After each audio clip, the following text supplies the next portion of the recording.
Meeting to order and apologize for those at home that were patiently waiting to watch. We were having some technical difficulties, so we're all on Zoom for the time being. So with that, I'll look to my clerk for roll call. Thank you, Your Worship. Good morning, everyone. Welcome to the March 10th Committee of the Whole meeting. I'm Jennifer Connor, Clerk of Ramara Township. I'll begin with roll call of council. Mayor Clark. Present. Deputy Mayor Bell. Present. Councillor Snutch. Present. Councillor Fisher. Present. Councillor Tuyu. Present. Councillor Goff. Present. And Councillor Bell. Present. Thank you, Your Worship. Okay, with that, do I have a disclosure of pecuniary interest by any member of council? Okay, you'll have to forgive me. My agenda's up here, so I have to keep looking the other way as the meeting goes on. First, we have Sorry, Yes. I'm just gonna play the live stream. Oh, okay. Actually, Madison, it's not necessary today. We don't have any of the public here today. Oh, so okay. Because we're all Okay. on Zoom. Okay, so with that, Administration and Finance, Councillor Snutch. Thank you, Mr. Mayor. We have a few items on the agenda today. The first one is the procedure bylaw. The recommendation is that staff be directed to proceed with option 1 as outlined in report number AD0825, and that staff be directed to prepare a bylaw to repeal and replace bylaw number 2024.87, and that the township clerk be authorized to make any necessary revisions to the existing Township of Ramara policies to achieve conformity with the consolidated procedure bylaw upon its approval, and that council meetings will start at 9:30 a.m. Can I have someone put that on the floor for me? Councillor Tuyu and Deputy Mayor Bell. Questions? I will just, I'll go through. Well, let's just see how it, go ahead. Who's got questions? Okay, Mr. Mayor. Gail, do you want to give us an overview before we get into it? Thank you, Your Worship, and through you, Councillor Snutch. If I can just take a couple of moments to talk about sort of what the proposed new process would look like. What we are proposing as option 1 within the report is a sort of consolidated meeting process where you would actually have 2 council meetings per month. Within the council meeting will be your committee of the whole. So essentially that will enable staff to report to you twice a month. It will enable decisions to be made in a more sort of efficient manner. And if I can just give a quick example of that, what that would look like is if, for example, staff had a minor administration issue or a tender issue, we would be able to report to you during that meeting and then have same-day ratification. Worth noting is that those more significant issues or politically sensitive issues or anything along those lines would still be pushed forward 2 weeks from the time that they were introduced to enable council to potentially receive any public input. It would be only those minor and administrative type functions that would ultimately be approved same day. What we've also done is sort of streamlined the procedure bylaw to put in some plain language. We've ultimately enhanced the consent section. We also essentially have just so full disclosure as part of this process, the mayor would be ultimately chairing all of the meetings, the council meeting as well as the committee of the whole meeting. And so with that, Mr. Mayor, that's just at a very high level overview of the proposed option 1. We've also suggested starting your meetings at 9:30. We've provided some data within the report that sort of suggests, a working day today is certainly a lot different than what we've seen in the past. And that would be a sort of pilot. So if there were any issues of concerns from the public, et cetera, we could certainly revisit that. We are also proposing that we submit the CIP, the council information to you weekly, as opposed to how it is set out now, so that you can have the most current information. This process will also enable the public to participate more because you will be enabling additional presentation time slots, and you will also be enabling additional deputation time slots. And furthermore, again, it will allow the public to submit any correspondence that they may have at least, twice a month. So with that, Mr. Mayor, that's again a very high level. Option 2 is essentially just cleaning up some wording within your existing procedure bylaw, and certainly open, Ms. Connor or myself are open to any questions that members of council may have. Thank you. Okay, any questions from council? I've got to flip through to see everybody here, or why don't we do this? Do you have anything, Mr. Mayor? I'll wait, let council go first. Let's Dana, do you have anything? I can't see who's got their hands up on the screen, so I can't see everyone at once. Yeah, my hand was not up. I All don't right. have anything really. I'm good either way. Is there anybody else on council have their hand up? Councillor Bell. Go ahead, Councillor Bell. Thank you. I have there's 6 little points from within, and I'll just start at the top so it makes sense as I go through the numbering system. And they're just questions so that I just understand. 3.7, we have noted that moving forward, closed session will be held in Richard Bates' room.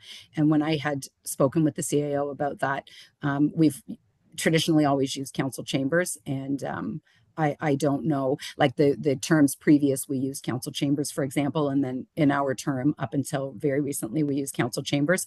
The CAO, Jackson, you had noted through the chair that it was a result of confidentiality or security issue. So I just want to kind of, is it a secure, like why would we be moving out of our chambers in order to have meetings?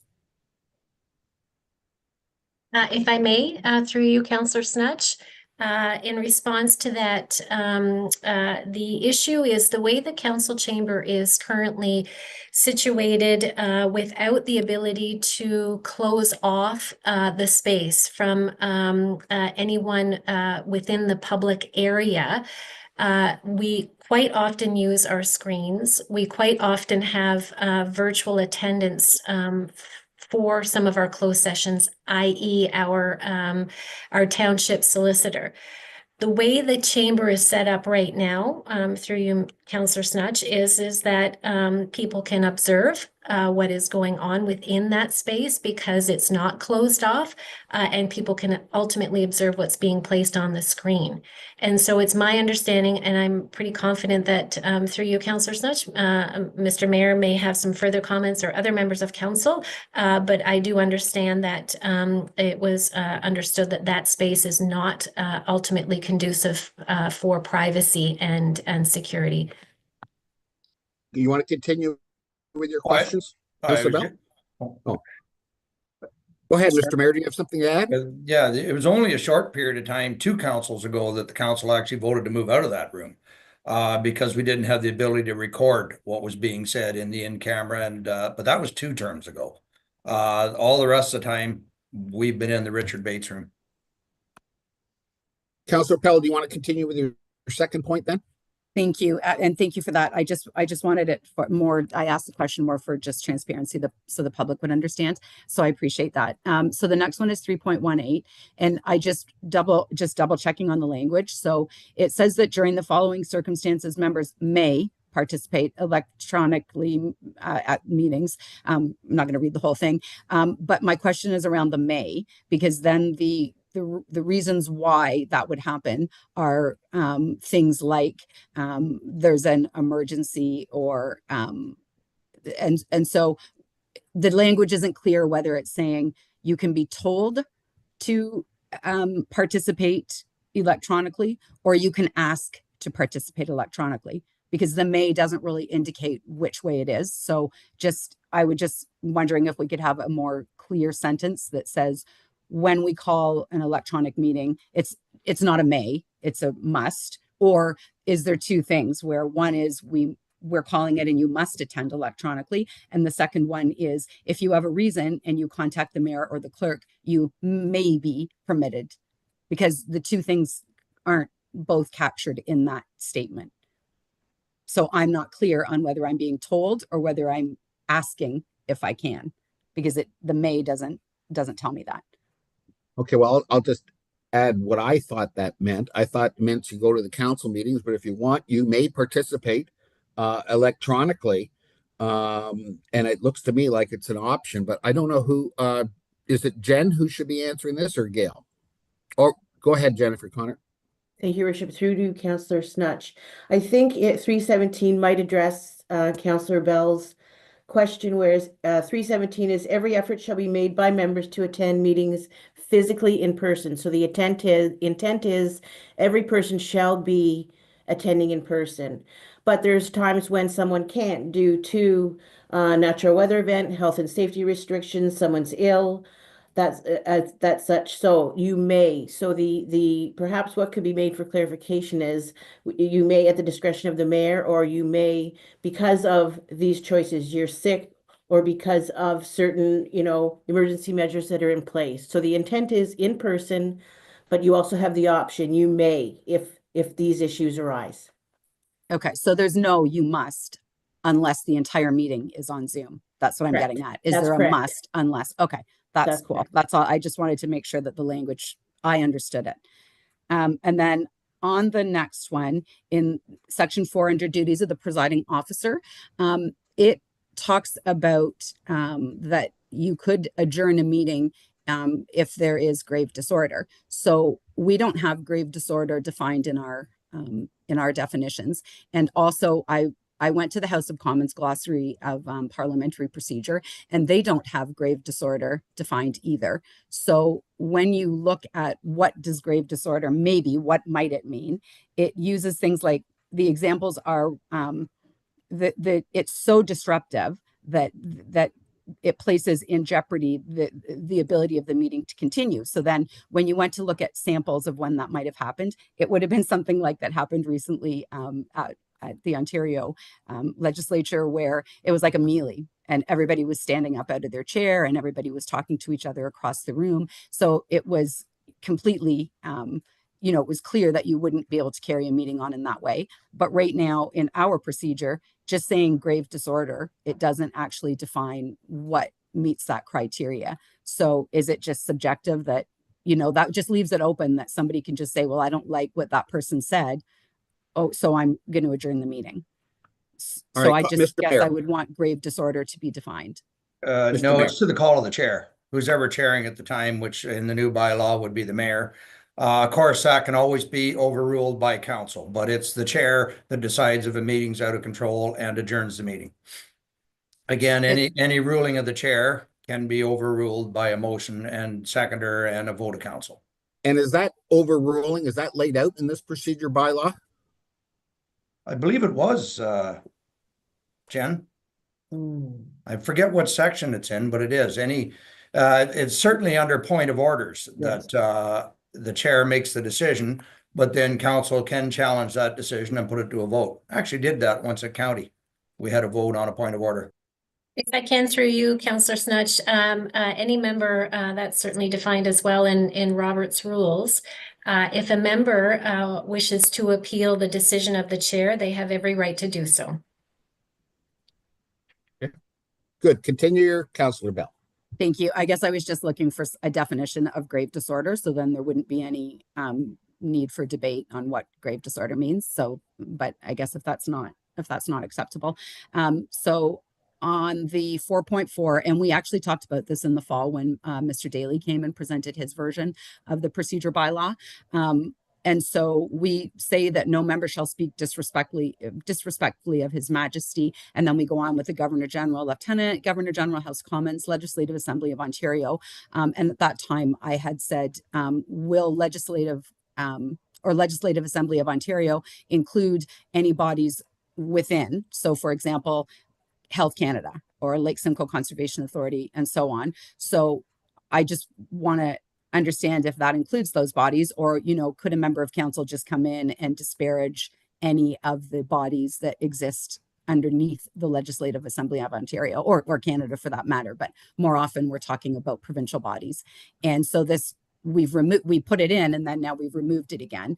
And so right now I'm not sure what that means. So does it mean I can just come in and say, you know, Health Canada is a big jerk and, you know, whatever? Because I don't think that's the intent. I think the intent is that we shouldn't be able to do things like that because it's not respectful. And I guess my question is to the CAO or the clerk. I'm not sure, through the chair. Gail or Jenna, I'll let the first, go ahead, Gail. Through you, Councillor Snatch, I'll start, and certainly if Jennifer has anything further to add. I think bottom line, there is that overall overarching thou shall be respectful of the council chamber, the council process, etc. And from my perspective, if council wants to certainly provide additional guidelines as to when you shall not speak disrespectfully, you certainly can do so. But I would say that there is an overarching requirement to be respectful within the council chamber and any business thereof.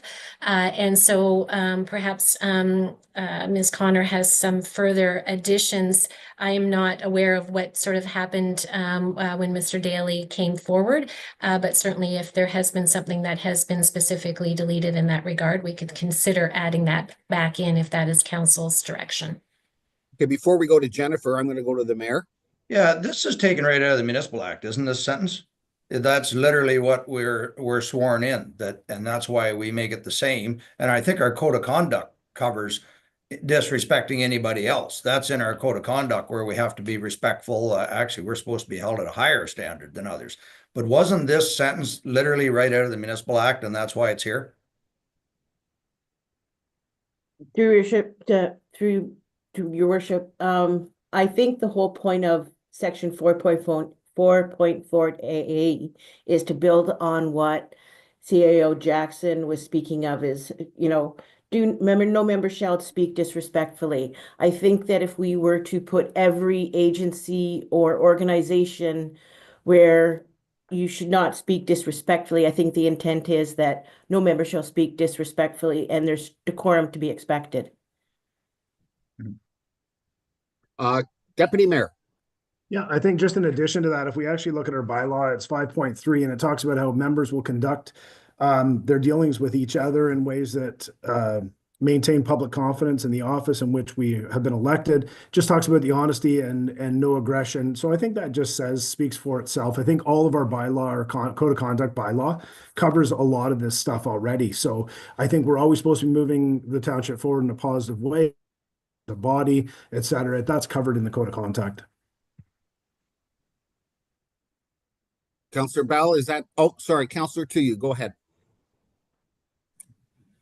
I think that was also part of the intent of John Daly's presentation, is that we actually try to minimize excess and unnecessary or redundant wording. So yeah, I don't think we need to be adding every single agency.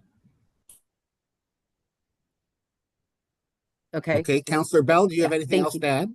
Thank you. Yes, I was not suggesting that we add every other agency. I was just suggesting that we have had incidences over the past few years, and I don't want to look back and I don't want to discuss backwards. I only want to move forward. But we have had moments where some of the other agencies were disparaged, and that's why I was specifically talking about that. But if we're all comfortable that we all agree that we won't, that, you know, that the code of conduct would require us to not do that, then I'm fine to leave that alone. I'm happy that we had the discussion so that we've all had the opportunity to say we recognize that we shouldn't be doing that. So the next one was on number 8, voting on questions. And so if there's a recorded vote, it says when a member of council requests a vote, that member followed by each remaining member of council will vote. Oftentimes in the bylaws I saw, and I think in ours, it did say what that order of voting is. And I think the intent or the reason why you have an order is that, for example, if the mayor would vote first every time, it might bias how the rest of council votes. Or if the person who was making the argument, so once that person votes, if somebody else who was on side with the argument votes second every time, and then it might always say, you know, those, you might be biasing the results. So I noted that a number of procedure bylaws just say the person who requested the vote votes first, and then anybody, and then after that, you just go by first initial of the surname. So you're just, you can't claim that somebody was trying to bias somebody else because the order is always the same and it's always by surname. So it removes any question of was somebody trying to influence somebody else. So I liked that order just because it didn't leave it up to anybody's decision about which order you would go in. It was just a standard order, and then it was the same on every vote. And I myself would like to see that there. I don't know what everybody else thinks. I always thought we followed the same procedure. It went from mayor to deputy mayor to wards 1, 2, 3, 4, 5. Is that? Go ahead, Mr. Mayor. No, actually, we go alphabetical order usually from whoever requests it, which is what county does as well. The only difference in county is the warden votes last. It's just the way it was set up, right? So we've always gone alphabetical order. So as long as it's, like I said, it's easiest for the clerks because they just pick the name and then go through alphabetical order from there, right? So I thought I must have missed it. So glad Councillor Bell caught that because that makes it easier and you're just going through the checklist of councillors. Through you, Councillor Snatch, if I may. Go ahead. Certainly, Mr. Mayor, I'm accustomed also to the sort of mayor going last. We did, the clerk and I did have this conversation, and happy to reinstate that sort of criteria. But what the thought was just ensuring that sort of flexibility. The other piece to that puzzle too, Mr. Mayor, is also researching the ability to actually do the recorded votes via technology. And then to Councillor Bell's point, what that does do is that nobody really knows the vote until the clerk reveals the actual vote. We don't have that at this point in time, but certainly something that we would be looking into. So it's really council's direction. If in fact you'd like us to reinstate that alphabetical order, we certainly can. At this point, it adds a little bit of flexibility, and what the clerk would do is just set up a document as to how she would do that ultimate call. So really, council's direction as to your preferred method. Thank you. So I do have one more, and then I guess procedurally, would I just ask for an amendment that we amend so that we include alphabetic order on 8.6? Yes, Councillor Bell.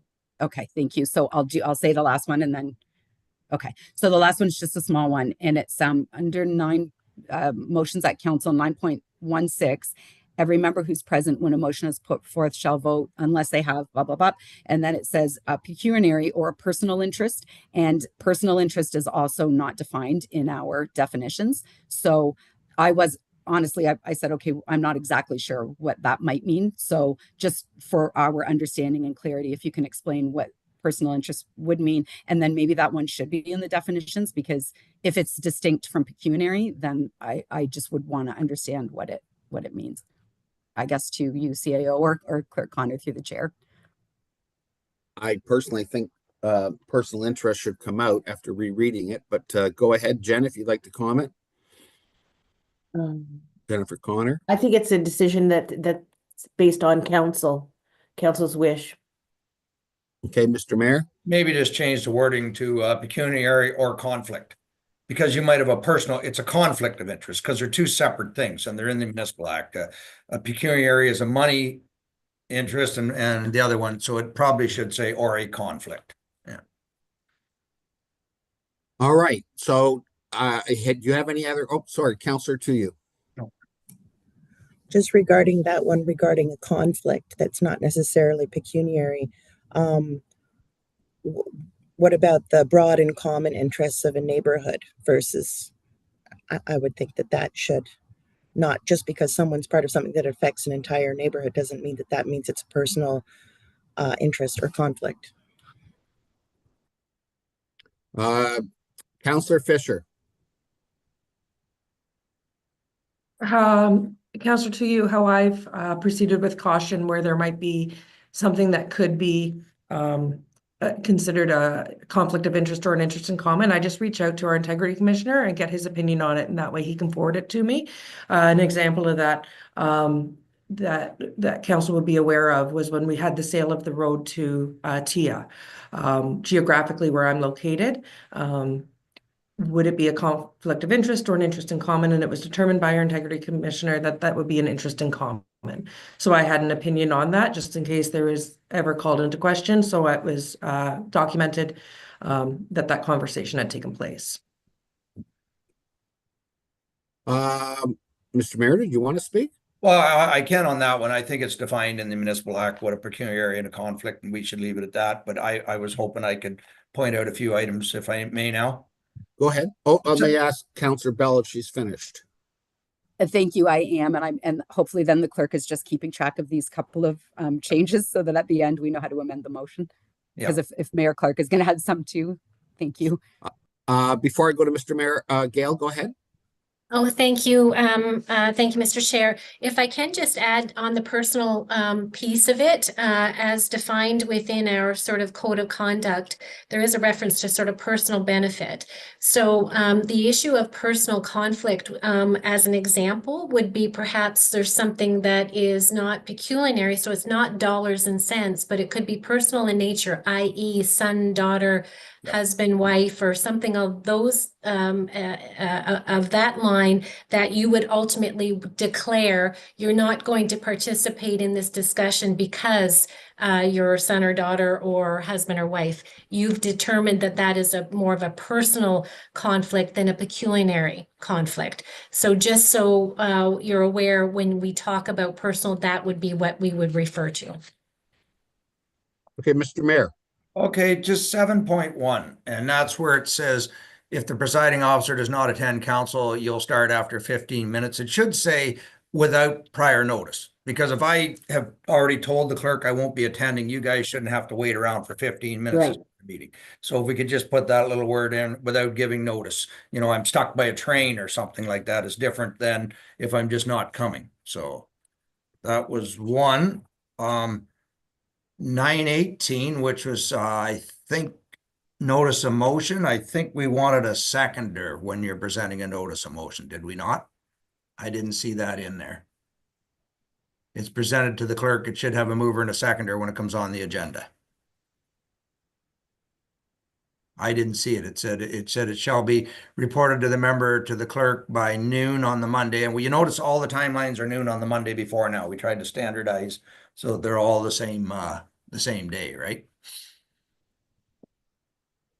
Or do you just want the notice of motion when it comes to the floor as a motion? I would, again, I'm just copying county. It has to have a mover and a seconder in order to read a notice of motion to appear on the agenda. That can be added, your worship. Yeah. Yeah, 9.18A, it can be added. Any discussion on that before I move on? And then we can. All right, then the other one. Sorry, Jennifer Fisher, you have a hand up. Would like to speak? You've got a hand on the screen. Oh, I don't see a hand on my screen. I will, but I can wait until after the mayor's done. I don't know how to, I don't see a hand on my screen, so I don't know how to remove a hand off my screen. Yeah, I don't see it either, actually. 919, the reconsider. I noticed you got in there where you want to know how the person voted originally. So are we saying, because I know the way the county is, if you want to enter a motion to reconsider, you had to be one of the ones that supported the original motion. We just went through it with our composition that had to be one of the movers and seconder that supported and a recorded vote the original position of council wanted to put in for to reconsider, and it had to have 2/3 majority to reconsider. But the motion had to come from somebody that wants to reconsider. If you'd already voted against it, then you can't bring a motion to reconsider because you're already opposed to that position. It had to be somebody that had voted for it who has now changed their mind. Now, is that because I mentioned something in there? Members shall, where was it here on the reconsideration? Council within the term, the resolution members shall. There was something on there that said something about declaring which way they voted. Through you, Mr. Chair, if I may, is that G to Mr. Mayor? The mayor the member requesting the reconsideration shall provide information on how they originally voted as part of their notice of motion. Right. So the way county is, you had to have voted in favor of it, and now you want to reconsider your vote. So I'm wondering if that's where you're going with that, because I know that's the way the county was structured. And again, it still takes a 2/3 majority. Yeah. Through you, Because- Mr. Chair, that's not what is intended as part of this. It's just so that there's that knowledge base. The member who's actually requesting the reconsideration shall simply advise fellow members of council how they voted, how they originally voted. So All right. that's generally the interpretation of that section. If you want to broaden that only certain members can bring reconsiderations depending on how they voted, we could certainly look at that, but that's not what the wording is here. Okay, well, the only reason that county is, if nobody's changed their mind, we're not gonna reconsider it, so why even bring it to the table? That's the idea of streamlining your meetings. It had to be, at least somebody has changed their mind, and you need a 2/3 majority. So if nobody has changed their mind, why is it coming back to the table? So county had it worded that you had to be one of the ones that voted in favor. Now you've changed your position. I want to reconsider, and this is why I want to reconsider. It was all part of the notice of motion. You want a motion to reconsider for this reason. And because you've changed your position, and that's what we did, and that's how we got our compensation back on the table at Simcoe County, composition, sorry, back on the table at Simcoe County. Jennifer Fisher, do you have a comment on this topic? Yes. Okay, go Yes. ahead. Sometimes there's new information, Mayor, through you, Councillor Snutch. Sometimes there might be new information that has come out, and to say if nobody's changed their mind, I don't know that it's a fair statement to know that members of council hasn't changed their mind if there's new information to bring forward. So then if someone all of a would have sudden changed a their new mind. study that's come out for something that we're considering, so a notice of motion has come forward. And without that discussion of the new piece of information, maybe there might be opportunity to change minds or not. Because if nobody's going to change their mind, we don't actually have a crystal ball to know that nobody's going to change their mind without having that discussion.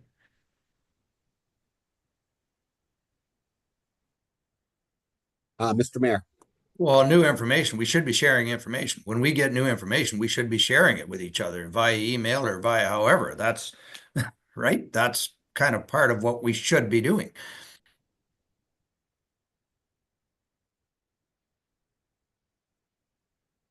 Any other comments? Well, not a hill I'm going to die on. Like I said, that's just the way it was. It's if we want to reconsider, that's fine. I'm just telling you how it was done there because I had to go through it, and it was quite a long process.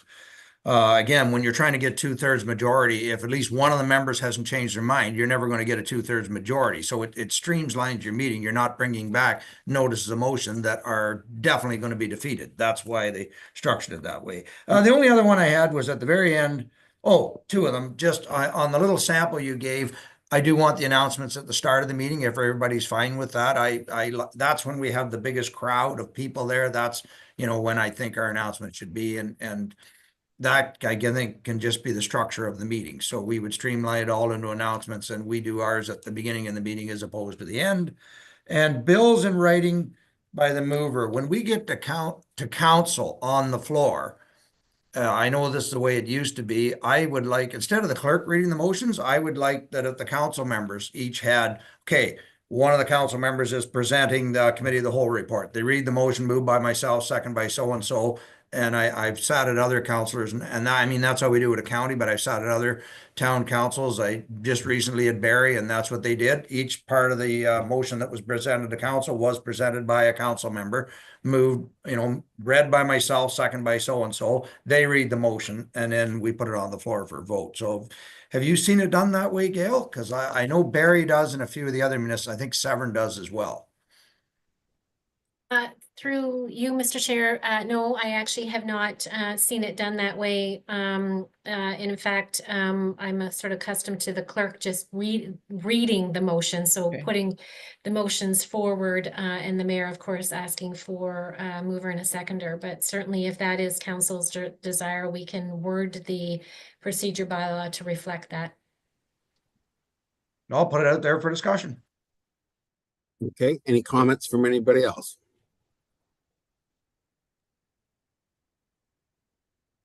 Deputy Mayor. I think great discussion. I think we should kind of stay on track and stay on line with the county as much as we possibly can when it comes to procedures. I think that they put a lot of time into this, and I think it makes sense that we're kind of consistent with that. Counselor Goff.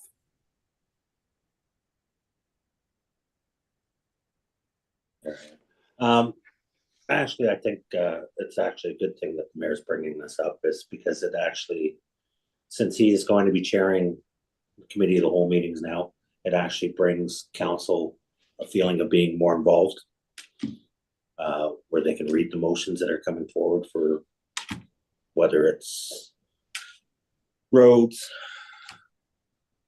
planning, protective services. If each councillor that has that was the chair or liaison, it brings them involved back into the fold. Anybody else?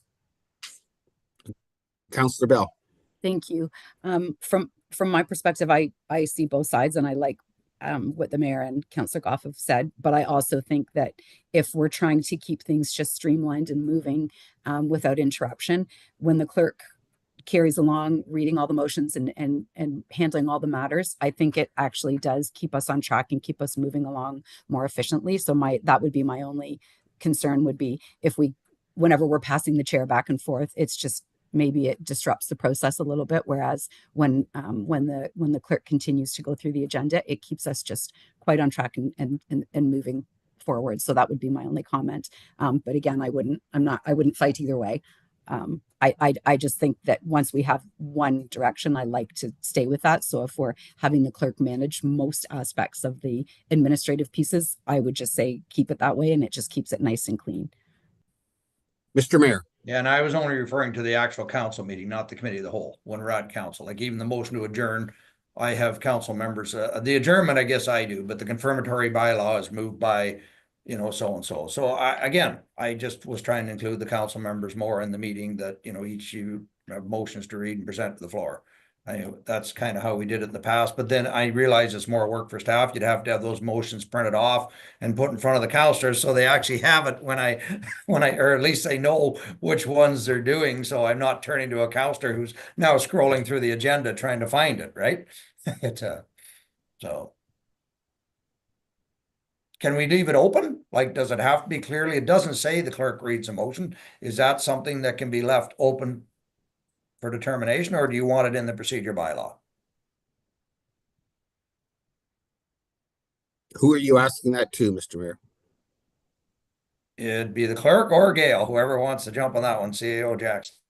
I'll maybe start and then Jennifer, please jump in. I think, Mr. Mayor, and maybe to Councillor Bell's point, we looked at this bylaw with the objective to try to sort of streamline and to certainly bring forward some ideas to make the meetings a little bit more efficient and to enable decision making to occur fairly quickly. So really it's council's desire as to whether we didn't turn our minds to making sure each member had that we're participating to that level of degrees. So certainly council direction in terms of flexibility.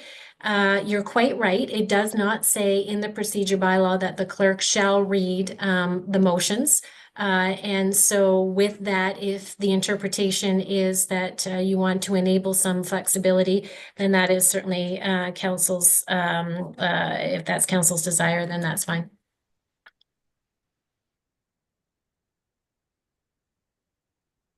Okay, I'm not sure where we are.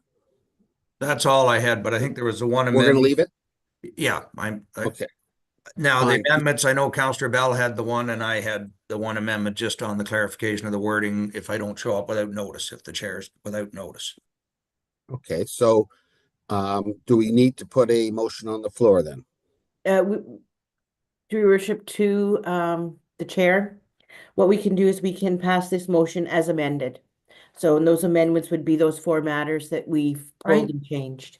I still have comments. Oh, Okay, we'll go to Councillor Fisher, then Councillor Bell. Oh, I think Councillor Bell had a comment with what the mayor was saying, maybe, because I was going to start a whole new topic. Mine was Councillor Bell. So when we were talking about the personal interest or the conflict of interest, then Mayor Clark said, so it should be pecuniary and conflict. And Okay. then CAO Jackson said some things about describing personal. So I just am not 100% sure when we get to writing those amendments, if the amendment's going to still say personal with a definition, or if we're adding conflict. Through the chair to Councillor Bell, my understanding was that I was adding conflict. Okay, I just wanted to make sure so that I understand where we're going. That's all. Okay, thank you. And then my second one was the naming. So I had two, Mayor Clerk. The order of voting. Yeah. Yes, Okay. I have 4 amendments. One is alphabetical order when voting, adding conflict of interest instead of personal interest. Notice of motion, seconder before it appears on the agenda. And then 918A, we have to add with mover and a seconder. Mr. Mayor. Again, not a hill I'm gonna die on. Does council want me to vote last? Because if it's down to a tie break, then it puts all the heat on me. I'm comfortable with that. Yeah, I don't know. That's why I always thought there should be a straight order, but the person who starts is always the person who requests it, and then we just keep the same order. That's what I always thought was the best. It's always somebody different who's going to be having the last vote. Councillor Goff. Actually, I'm okay with the mayor voting last. And then he can be the deciding vote one way or the other. I don't care. So if we can add that in, Jen, then the So would you like, alphabetical order. just to further confuse things, Your Worship, would you like to, in alphabetical order with the mayor voting last? Yes. Thank you. We'll go to CAO, please. Just very quickly through you, Mr. Chair, to the clerk, also, Mr. Mayor asked for announcements to move up on the agenda. So the agenda is attached to the procedure bylaw, so if you can just make note of that change as well. Thank you, CAO. Councillor Fisher. Okay, can I start a whole, what's, I've noticed that hasn't been discussed yet, or just actually questions more actually? If it's on the procedure bylaw. Yep, it certainly is. So because the agenda is attached, I'm looking at page 33 in the procedure bylaw under consent agenda. And I just for understanding, maybe, things that arrive under the consent agenda are a whole bunch of things, but specifically reports from committees and boards. When we have a committee that has some tasks that they want to complete, it comes to council under the consent agenda when we receive the minutes or reports from these committees and boards. When that happens, if there's an action item that this committee, by council receiving that, is that then turned into the direction of council that board or committee can then move forward with their action items? Mr. Mayor. That would depend on what it is, because this happened once before, and not blaming anybody. The library had changed the building. They'd taken a washroom out and they said, well, it was in our minutes. No, you need direct permission from council. So I'm not sure how you would define that, because they were the tenants in the building. If they wanted to change the building, they needed a direct request to come from council. Being in your minutes wasn't enough. So depending on what boards want to do, being in the minutes is not enough. If it's something, and I don't know where we would specify that under the boards. And I even think of the Athlete Community Center with the water project. They needed to come directly to council with a request that we want to build whatever. It can't be just included in the minutes that we're going to do this, right?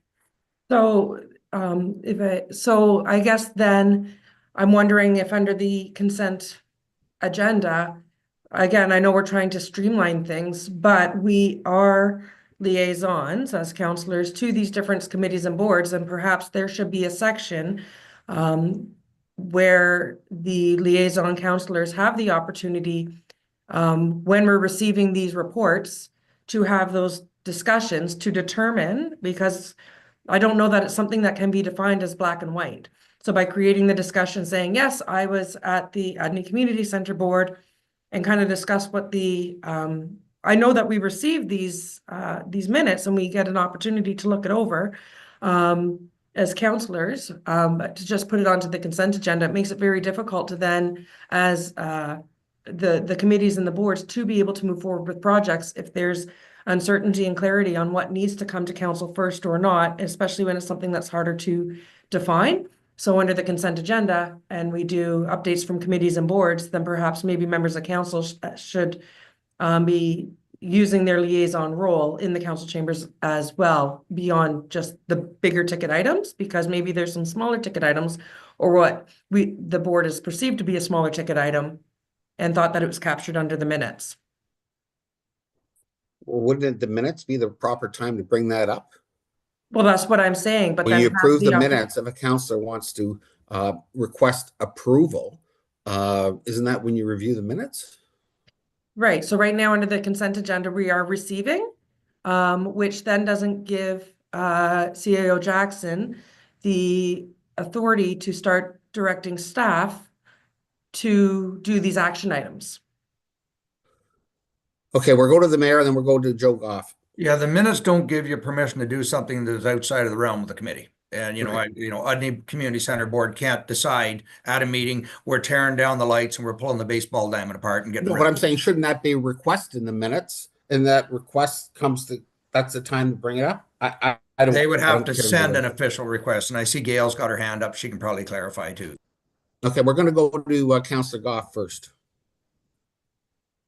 Well, my thing was sort of add on to what Councillor Fisher was saying regarding the minutes. We receive minutes, let's say the Trails Committee wants to do a project. They've asked infrastructure to go ahead with something. When we accept the minutes, does that give staff direction to be able to proceed with what has been decided on the Trails Committee? And I'm sure CAO Jackson will have an answer to that. Go ahead, CAO. Thank you, Mr. Chair. Your minutes are just your minutes, right? So your minutes are essentially the action of the committee. If your boards and committees are asking for something specific, they should do so by way of report. So you'll see on the agenda sample that there's actually a category for boards and committees. So if something is going on within the committee structure that would require a staff to spend time and energy on something specific, council should be the body that authorizes that. If they're looking for something specific, then council is the body that would ultimately approve that. So what we will have to do as part of this overall process, if that's maybe not what has been occurring, is we would have to provide some training to our committees along with our liaison counselors, because the counselors are the conduit between the actual committee and council. So when that occurs, then the council members should be advising the committee members that no, an actual report is required for council consideration. And that category falls within your committee of the whole agenda, whatever number it is. But there is a section for your boards and committees to report. I hope that clarifies it. If it doesn't, then I'll try again. It does. It does. I guess the challenge would arise then. Again, I get that would fall under training, I suppose. What kind of, we have a structure for reports that we receive from staff, and it's very, it's standardized. And now we have a group of volunteers with different skill levels, perhaps on a computer, or time constraints, family obligations, different things to them put together. Like will there be a structure, or will it be like a Google form? So I guess this is just where the challenge arises. For example, we have in our terms of reference for the Rooted in Ramara Committee, like our goal is to start building community gardens in different areas of the community. That's in our terms of reference. The terms of reference have already been accepted by council. So should a community say, hey, we want to have a garden in our community, and they go through the processes that have already been set up and approved by council under our terms of reference, does that mean then we can go ahead and do it? Or does that mean now it has to come back to council to say, okay, we've already done all this A, B, C, and D to get to E, but we still have to come back here to say, oh yeah, are we still on the same page? So this is, I guess, where I'm very confused on how these committees can actually move things forward that we've, designed them to do without spreading staff too thin. Because there's been a lot of different projects, and I'm not saying that this is a terrible thing, you know, there's a lot of different projects that have happened in the community that hasn't necessarily come to council to say go ahead. You know, an example could be, again, I'm not picking on trails by anything, but there's a lot of trails works that's happening, and infrastructure takes a lot of time doing the different things. It's already in the terms of reference for trails that they continue to do that work and create new opportunities. So to me, by us accepting the minutes is like, well, yeah, we know that they're doing this because this is what we've already said that they're doing. So that is enough to get staff the direction to move forward with that information, or am I completely wrong? And every time that they want to add a piece of trail or add a new garden in a community, that this is now coming under where it's the reports under boards and committees, and then us as councillors need to have these discussions, because I think there's tasks at every single meeting of a different board and committee.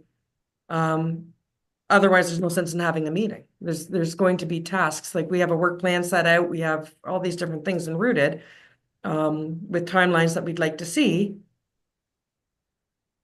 So I guess I'm just struggling to understand how much can the board and committee do without coming to council first, and how do we make this happen? Mr. Mayor. I'm just gonna say it'll be in their budget and their work plan. So if it's within budget and the project has been approved, they can do it. Again, the minutes are not action items. The minutes are just, all they are is a recording of what was said at a meeting. There's no authority given within the minutes. It's, is this correct? Was this said? And by approving minutes, that's all you're doing. You're receiving the minutes of what was discussed. There's no action items. Right, okay, so then if it's in a work plan, if it is part of their work plan, then that means that they can go ahead because it's part of their work plan without having to come for special permission. Am I understanding that? Oh, the work plan would have to be approved. Councillor Bell. Sorry, I couldn't click it. Thank you. My sort of take on this is if it doesn't, if a committee takes on, for example, I don't know, adding a new gate, let's say it's trails. Sorry, we're not picking on trails. It just seems easy. But if you're adding a new gate and then, so you've budgeted for it, that's fine. But I think you still need to come back to council, because at the time that you want to install the gate, you're going to be taking infrastructure away from whatever other tasks infrastructure has.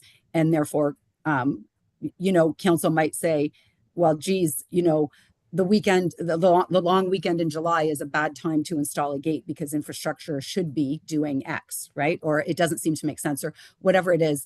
And then if there's other items, I think that if committees are structured correctly from the beginning, you have a terms of reference, that's one piece. You have a strategic plan, which says this is what this committee wants to achieve. That's a different piece. And then you have a work plan that implements whatever the strategic plan is. So I think that what this would be is more, I guess it's approval, but I think it's more reporting than approval necessarily, because those pieces would have already been created. But really what you're doing is making sure that council actually knows what's going on in the township. So for example, I might get a phone call from somebody because there's a whole bunch of people out on the trail in Lagoon City, but I don't know that Trails is about to go on and out into the trails and take on a project. I know they're going to do that project and it's in their work plan sometime, but I don't actually know they're going to do it. So suddenly there's ATVs and all kinds of action and people flip out and they say to me, what's going on in the forest? And I don't know. And I go, I don't know. I think we're a little off topic here. So, and I think that's part of it is to the procedure bylaw. So I'm going to ask Councillor Fisher to see, do you want to somehow tie this into the procedure bylaw? Well, it is part of the procedure bylaw because it's under reports of boards and committees. So it is certainly part of the procedure bylaw.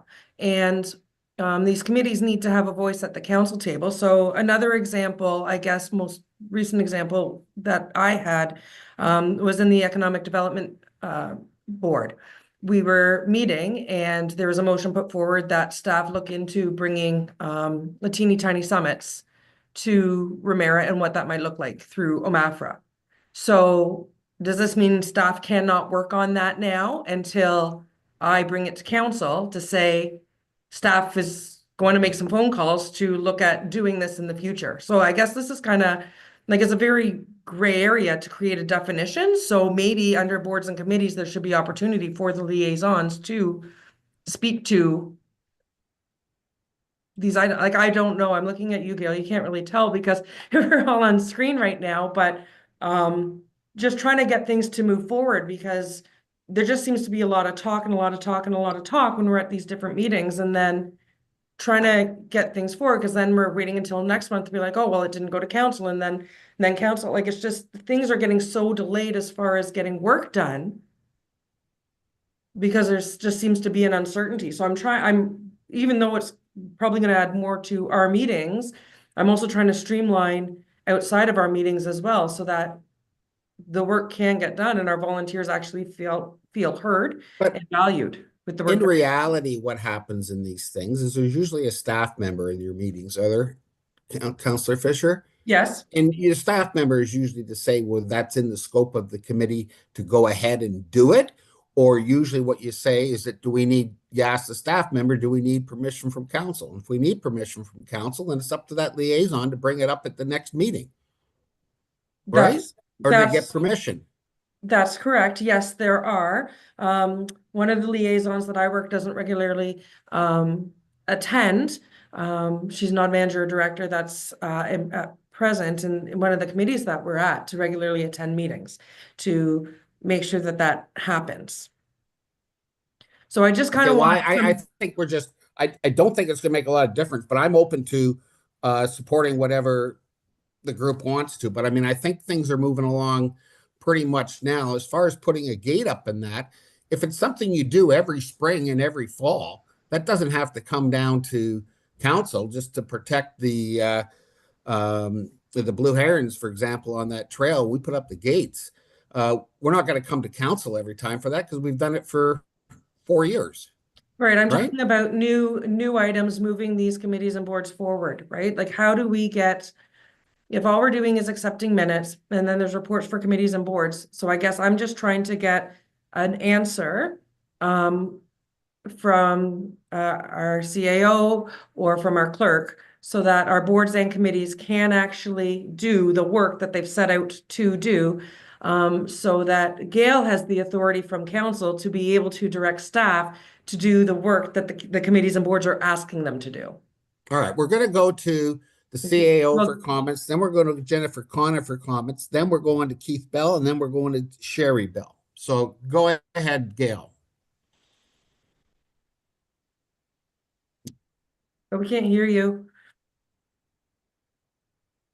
Oh, there can you hear me now? Yeah. Okay.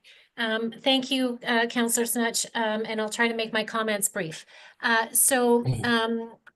Your committee structure is representative of council. So council has determined over time that this is the committee structure that you want to help sort of represent you or do some of the work that you ultimately are asking the citizens to do.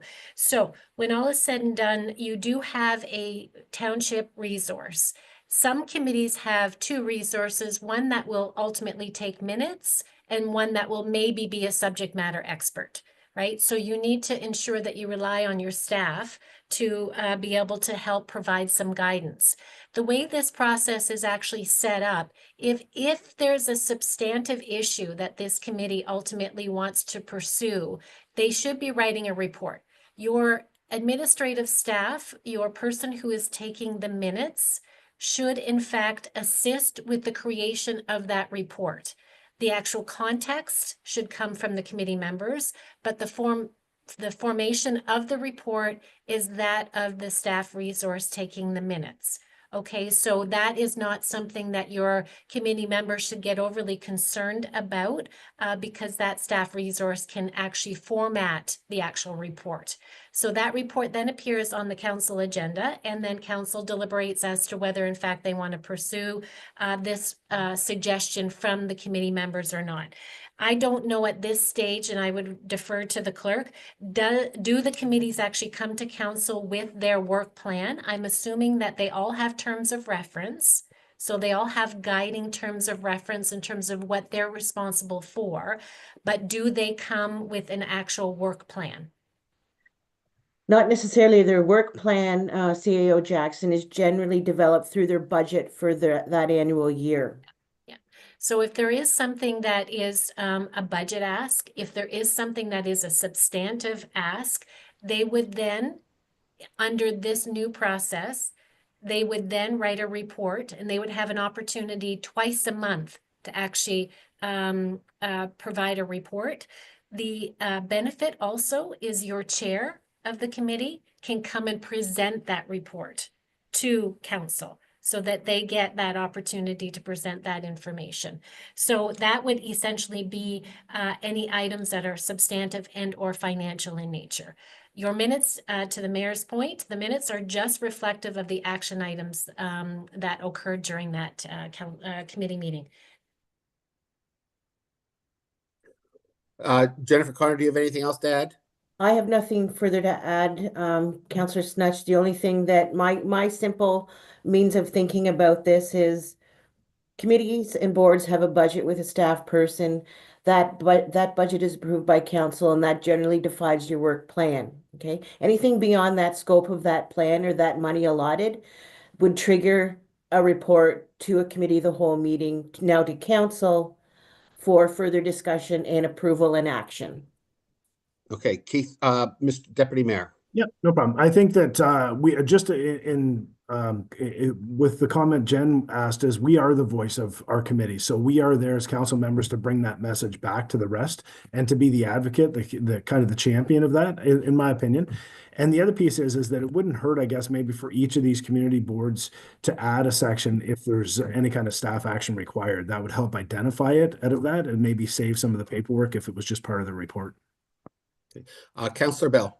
Thank you. I think my comment is I think we're almost having two different conversations, because as the mayor said, the minutes are just the minutes and they're just the receiving. But I think the bigger topic right here is how are we structuring our boards and committees? And I think since I've been on council, this has been an ongoing conversation about how are they structured. So I think there's a different discussion where we should be maybe sitting down and determining how do we want to structure our committees, when our committees need volunteers, for example, which positions are we posting and applying for, who on a committee has, I mean, some of the committees I don't think necessarily have a secretary or a communications person or this or that, whatever it is. So I think we're having two different conversations. So that's one comment. And then you helped me get a better example, Councillor Snutch, so I'm going to use that now just to maybe clarify where I'm coming from.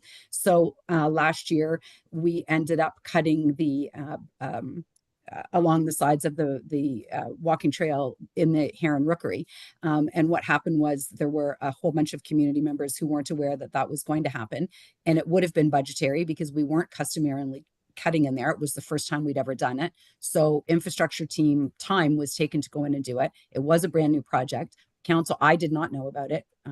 And so I got some crazy upset phone calls from people who thought that we were, harming the birds. So I think that was an opportunity where if there had been a memo that came forward, there would have been an ask for a new project that Trails was going to take on, and it would have served two purposes. Yes, we approved the expenditure. Also, we communicated to council what this new project was that was being added.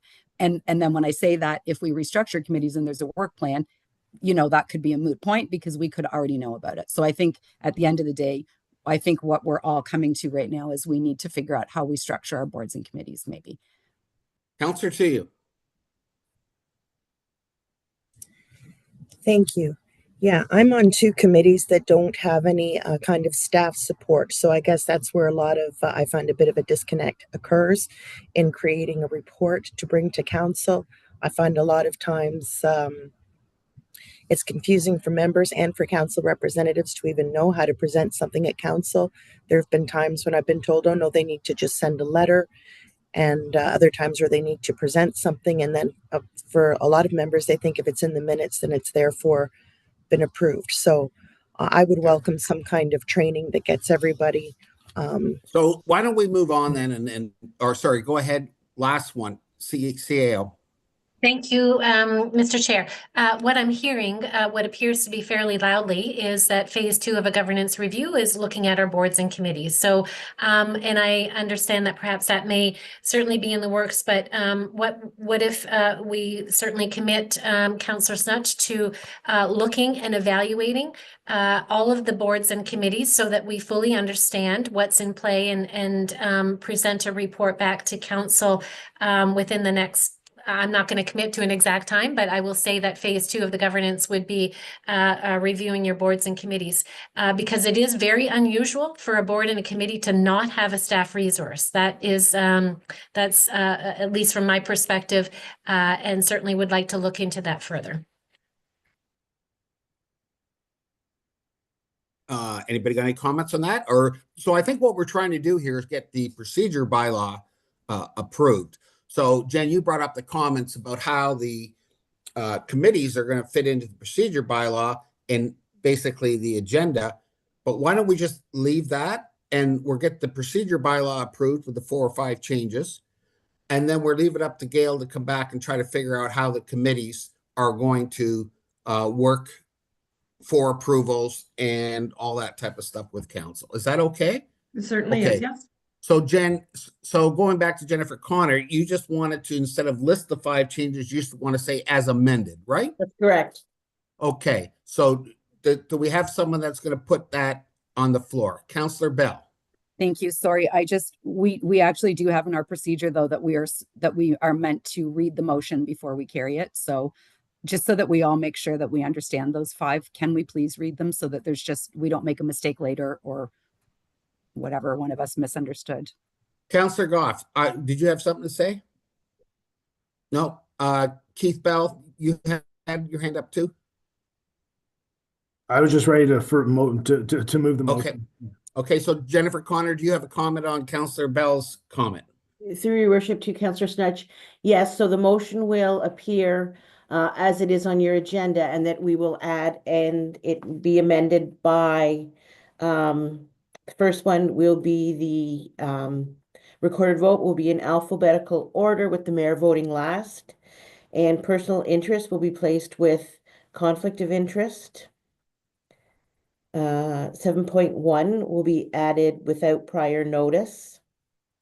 9.18A has to be added with a mover and a seconder, and that we'll also put a piece in about announcements being moved to the beginning of the agenda.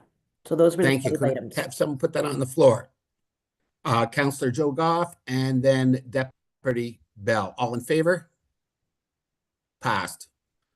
Okay, so now I've got to figure out where we are. Let me just 3.2. Okay, I got to find it on my screen, that's all.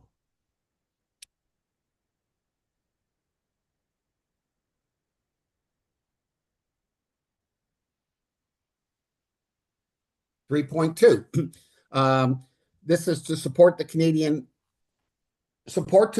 businesses for procurement, TR 0225, to support the town of Parry Sound resolution in council number 2025.018 dated February 18th, 2025. Can I have someone put that on the floor, please?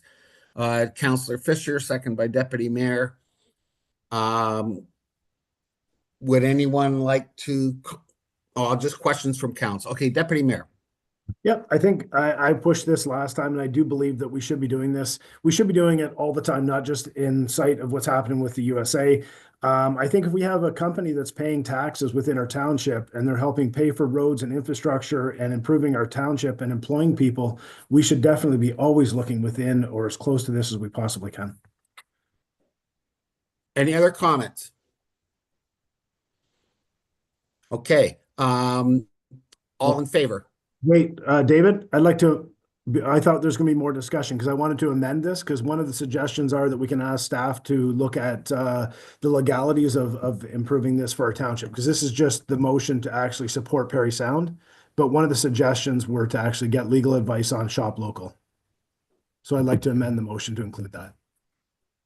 Didn't we do that the last meeting? Something like that? We were going to, because I know it was brought up at the last meeting. We just, and Go ahead, Manal. We could absolutely get legal advice. However, with everything that's going on right now, I believe AMO and FCM and all those organizations are already working in changing that legislation about the fair trade agreement. So if that is lifted, then we could have a shop Canadian policy and shop local policy without being in conflict with any legislation. So if it's not an urgency, I would advise against getting legal advice at this point and save some money and just have trust in all those organizations that are working for municipalities right now. I think that's a great idea because right now you try to get a legal opinion on whether anything can happen and nobody has enough facts to even come to that decision. So, Keith, are you okay with not doing that then? I'm fine with that as long as we can kind of put a footnote on follow up on this, because I don't want it to just get lost in all the chaos of day-to-day meetings. So if somebody's Okay. going to put this on the radar and let us know when that changes, that would be great. Okay, CAO, you had your hand up a minute ago. No, actually, Councillor Snatch, I don't think I did. I was probably just Okay. fixing my hair, but I will commit to what Deputy Mayor Bell is asking for and ensure that we keep an eye on that. Okay, Councillor Bell. Thank you. And I guess I would say to Deputy Mayor, there's procurement, which is I know specifically what this policy is about. But then there's just also the Chamber of Commerce, for example, is actively working on supporting local, and 2 years running has done a 6-week support local campaign, and to great success both times. And you might have seen today I have the Ramara Rocks jacket. Those are our ways of starting to get the message out. We've got the toques that we're delivering all around the township and giving out. So we're getting that sense of community and sense of supporting local is growing each year, even though it's new. So I think we need to stick to the there's topic, pieces. Councillor Bell. I think I am that the deputy mayor is looking for us to invest in supporting local, and I just want to point out that we definitely are doing that. So that's happening. So there's the procurement piece, and then there's also just the act of what the chamber is already undertaking. So I think we're doing that, and I just want to point out that we're already sort of celebrating. Fine. We have to move along here, so I'm going to take the vote on this. All in favor without the legal amendment? Passed. Sorry, but we're getting really late here if we want to stay on it for the deputations. This is for the Canada Post follow-up, the Lagoon City mailboxes, CD 1125, that we receive report CD 1125 regarding Canada Post follow-up as information, and that staff monitor the Lagoon City community mailboxes and file formal tickets with Canada Post as concerns arise. Seems straightforward to me. Can I have someone put that on the floor? Thank you, Councillor Goff. Sherry, it was your idea, so do you want to second it? Councillor Bell? Okay, now we're open for discussion, and I think I'll let Sherry take it because she's been top. Thank you. So this has kind of grown as it arrived on the floor. So initially, residents had been coming and complaining long before I was on council about the state of the mailboxes and the fact that winter clearance doesn't happen. Tickets have been being submitted to Canada Post for a very, very long time. I'm sorry, Ms. Bell, I'm going to cut you off because all we're trying to do here, this is your amendment, this is your proposal, and staff was going to execute everything. We agreed, we supported you. And now we've just found out we've got a technical glitch because we never filed a formal complaint. That's all we're trying to do here is to move on. So I'd rather not get into a big discussion about all the problems. This is just saying, all right, let's file a formal complaint, and then we'll go back to exactly what you wanted in the beginning. Thank you, but it says that we're not going to file a complaint. So that's why I'm speaking to it. It says at this point, the Township of Ramara cannot file a complaint. So I'm trying to because we have to file the first complaint. We don't have a formal complaint that allows us to take it to the next option. Is that not what I'm reading? Who prepared this report? I think that in the report it asks that residents actually make the official complaint, right? Somebody's got to put an official complaint into Canada Post before we can take it to the next level. That's all we're talking about here. Okay, so does everyone agree? Okay, so I guess I'm looking for clarity because residents have put in, there's more than one issue, right? Number one, residents have put in numerous complaints. So I don't understand why we're saying we can't place a complaint when numerous complaints have Well, been let's start placed there. over Who years. prepared this So report? Who prepared this report? Madison's on the, Madison, can you please tell me why there's no formal complaint? We can't take it to the next level. Yes. So the Township of Ramara never filed a formal ticket with Canada Post. Therefore, we cannot file a complaint with Canada Post Ombudsman. Could a resident who's already filed a complaint do it? Yes, but they would have to do it under their name because they filed the complaint. Okay. And the So how ticket long would would it have to take be us to file a closed. complaint on behalf of the township? How long will it take us to file a complaint on behalf of the township? So if there's a complaint that we would like to submit to Canada Post, we can submit that ticket. If they resolve the issue, then whether they resolve the issue or not, we can then go to the ombudsman. But we have to have that ticket number in order to file the complaint. Okay, so it seems really simple to me. The township has to file a complaint. We'll wait our due period of time, and then we'll do what Councillor Bell wants and take it to a higher level if they don't respond. Mr. Mayor. Yeah, we're gonna need an incident to file a complaint. So now with the snow receding, there's nothing we can do. So now we have to wait until the residents tell us they can't get to their mailbox. Then we'll have to file a complaint. And if they fix it, then the ticket's cleared. It's only if they don't fix the ticket. So I don't know, unless we get another ice storm here, I don't know if we can file a complaint now. Councillor Goff. well, I'm sure, Mr. Mayor, I'm gonna sort of add on to that. It could be just icy conditions and they haven't put any sand down. I know temperatures are gonna still go into the minuses overnight. But we do have to put a complaint in. I'm surprised we haven't done one yet. So why don't we do this then? Why doesn't Madison work with Councillor Bell and Councillor Goff to get a complaint in if there's something to complain about, and we'll start the procedure. And this we should just vote on because it's basically informing us that we can't go higher until we file the initial report. Councillor Goff. Well, I think I'm not always down in Lagoon City looking at the mailboxes. Okay. But you know, staff are down there are doing their roads tour all the time, inspections. They can drive by or bylaw first thing in the morning and stop by and take a look. And I think it should be Councillor Bell. thank you. That's one aspect of it. And so we've missed the window on this winter. I get that. And if we have to wait till next, and you're right, there might be ice that causes it this year, but it's repeatedly that it doesn't get resolved. So if we're waiting another year, fine, we're waiting another year. But that's only one aspect of the complaint. The second aspect is those mailboxes are sitting on our parkland, which thus cannot be used for something else right now because there's mailboxes sitting on it. And those mailboxes have been defunct. That's not on the agenda.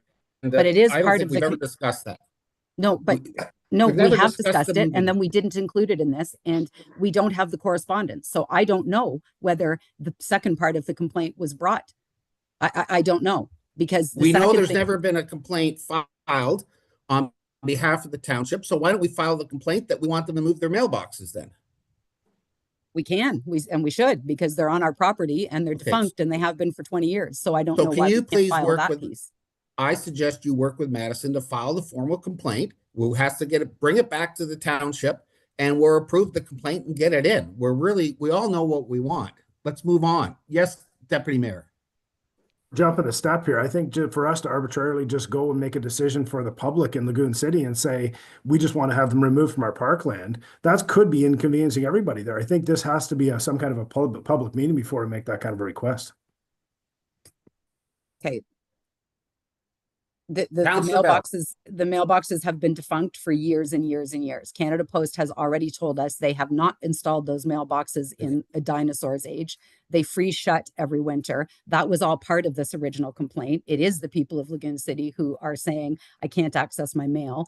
I mean, this has been ongoing for years and years and years. So I think everybody's missing the point here. All we have to do is file a complaint on behalf of the township. Why can't anybody understand? That's what the objective is. So Councillor Bell, work with Madison, file the complaint, or bring it back to council so we know we can file that complaint, but we shouldn't be talking about anything other than the township. This whole report says the reason we didn't go forward is because nobody ever filed a complaint. So let's move on. I Go just ahead, Mr. Mayor. procedurally, Yeah. I don't understand though. Can I just understand procedure? Because Mr. Mascarin came and said, council, you may never file a complaint. You're not allowed. So now you're saying to me, Sherry, you go file a complaint. The No, I'm residents have saying you already talk filed to their Madison complaints. and bring something back. No. We need a Yeah. complaint to be filed. If there's not a complaint to be filed, then go ahead, Mr. Mayor. I was gonna say, the complaint that the only one that's in the original complaint we sent is the snow and ice conditions. We never did agree to relocate the mailboxes. We did have that discussion. But no, council never made that decision that we would relocate. I mean, if we want to have that discussion, I'm with the deputy mayor. I'd certainly want to hear from the people before we moved all those mailboxes out of there. So at this point, it's just a matter of whether, I like what Councillor Goff said, our bylaw keeps an eye on it when they're down there. And if it's icy, then come back and file a ticket. And now I'm looking for the CAO to see if they have room in their schedule to do that. Well, I just want to say that in this, it says what we're trying to prove here, and that staff monitor the Lagoon City community mailboxes and file formal tickets with Canada Post as concerns arise. And that's what we should be voting for and moving on. Yeah. All in favor? Passed. All right. That took a while. Okay, the next one. This might even take. I'm gonna maybe call a hard stop here because our other meeting's got to start. We got to get set up for the other meeting. The public, we got to get the Zoom link and everything set up for the deputation we've got coming in 10 minutes. So, how long is that deputation going to take? Because I'm not available after 1 o'clock. I think, Gail, it's 10 minutes for a deputation. Correct, your worship. Okay. Yeah. I guess we can fit it But in. I know we have to get the, like. So when do you want to stop, Mr. Mayor? I think we better stop now because now it's another meeting. So we have to, do we shut down or are we on the same Zoom link here? Madison, can you help us out on that? Another link. It's Yeah, I another- have it set up on another link. Right. So if we end this meeting, we're not going to be able to rejoin it, but I can send out a new committee of the whole meeting link. Right. So then what we'll do now is we won't adjourn, we will recess, and then we will come back immediately following or 10 minutes following the special council meeting. So we will now get on Zoom for the other meeting. Jen, go ahead.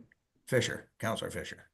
Oh, I'm just saying, all in favor, yes. No, well, yeah, to recess, I don't know. Do we need a vote? I don't think we do. We will be back after. So everybody go out and get in the new link. Thank you.